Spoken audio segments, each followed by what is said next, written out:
বর্তমানকার চ্যানেলগুলো তো বিয়ে করে সাজিছে, কিন্তু পকেটত বিড়ি খাওয়ার নাই টাকা, আর বিয়ে করে সাজিছেন কেন করে কী হবে রে?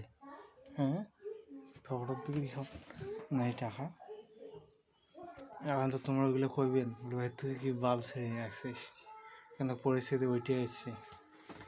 বিয়ে করে ছাড়ো, আবার লাখটা করে সেটেল করো, তারপরে বিয়ে করবেন, বুঝছেন? কিন্তু পরবর্তী বিয়ে করার পর ঝগড়াঝাটি ক্যাচালগুলো হয়, তাহলে খুব গুরুত্বপূর্ণ জিনিস, লাইফ শেষ হয়ে যায়।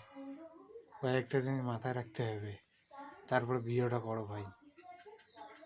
এখন তোমার কমেন্ট বক্সে যে এটা লিখবেন ওটা লিখবেন, তোমরা নিজে নিজে ভাববেন বলে হ্যাঁ চ্যানেলটা ঠিক করে কোয়া নিচ্ছে, কিন্তু যোগ অনুযায়ী যে কথাগুলো কোয়া নিচ্ছেন এগুলো বলে শেখ বে ঠিক, এটা হিসেব করে দেখেন।